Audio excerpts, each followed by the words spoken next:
Tell me about your vision. I'm passionate about women's health and normalizing female physiology as the standard default version of physiology. Because for so long in medicine and science, male physiology has been treated as the normal, and then female as sort of the side issue. But through my background as a biologist and then a naturopathic doctor, I've just come to reframe that as female physiology as normal. And that has given me a lot of traction over the decades with my patients and, of course, with my audiences, with my book, just discussing, in detail how different aspects of health are different for women. Yeah, thank you for sharing that. This field, Laura, is unique. I mean, I've seen a lot of medicine doctor be in that field. I mean, that's very common. But going out of the way and using natural remedies um, to help women in this area, how did that come about, and what was the journey like? Why did you choose that path? Yeah, good question. Actually, I started out as a biologist, so I always see everything through that lens. And then as I was on the path to become a research biologist, I decided I wanted to work more with people. So I entered the program of naturopathic medicine in Canada, which is very similar to normal medicine, but using nutrition, herbal medicine, lifestyle changes. And yeah, from the beginning, I found that approach can work very well for lots of things, not for everything, of course, but it can work very well for many kinds of conditions, especially a lot of the women's health, menstrual conditions that I started to see when I entered practice. Mm. So, did you ever go to med school at all? Was that part of your journey? Well, it's a parallel training program. So in North America, naturopathic medicine is a medical school, but Mm, it's different. It's a different path than traditional medical school. that makes sense. Yeah. Um, so, what would you say, Laura, is your why? Like, why this specific field?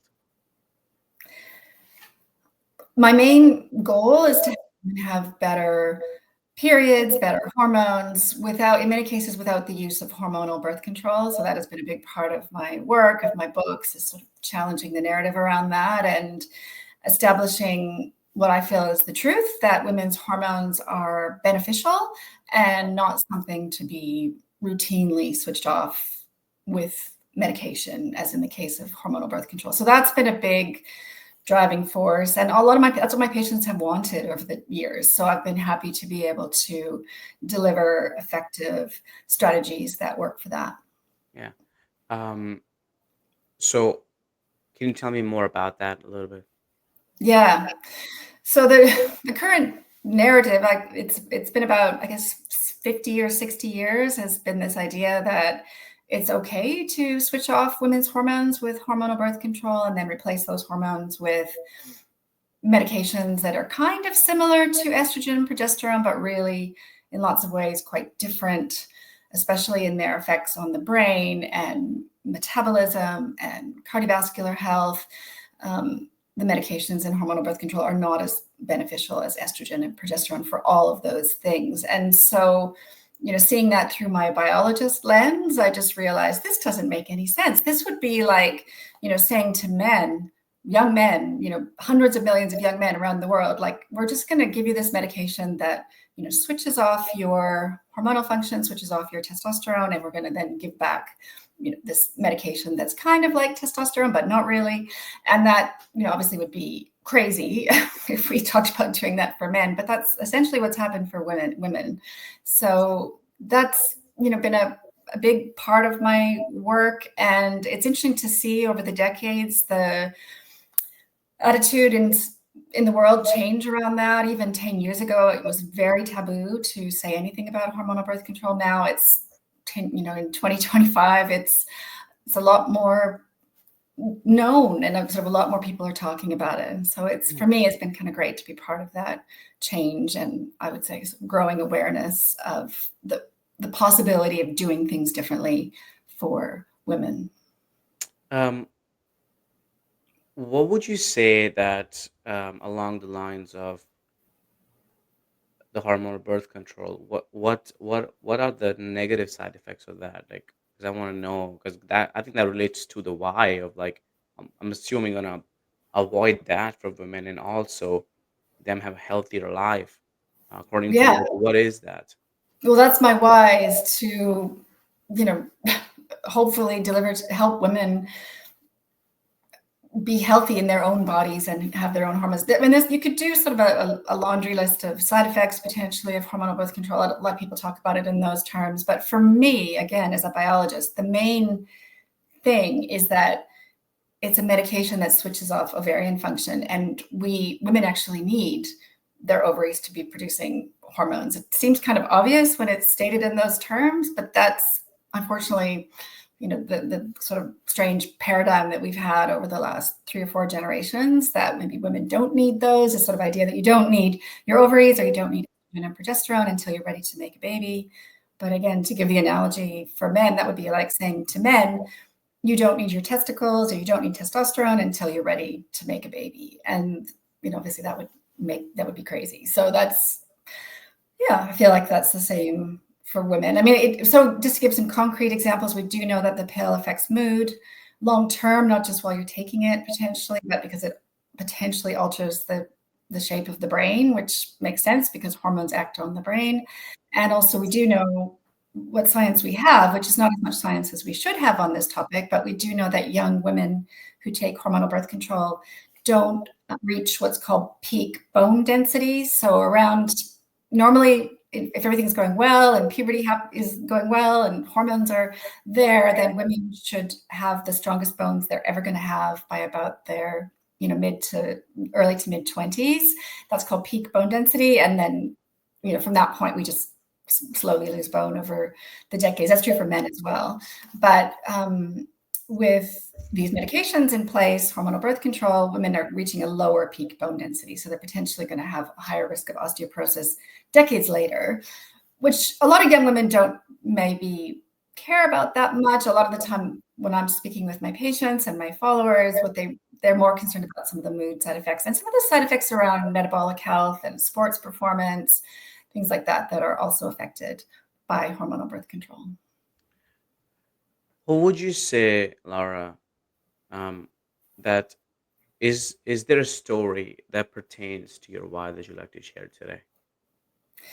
Yeah, I think for me, it was, I mean, early on in my practice. So coming at this, I started off in small town Canada, actually, just in a little tiny town of about 4,000 people, treating um, just people with all sorts of different conditions. I didn't realize at first that I was going to be working so much with women, but then of course it's women who were coming to me. That was back in the 90s, back when there was a lot more surgery and higher dose birth control, and they were really wanting other answers. And so I think my story was learning on the ground, as you do in a lot of professions. I think I had some tools from my training as a naturopathic doctor, but then I just got to see early on that some simple interventions work for periods, work for women.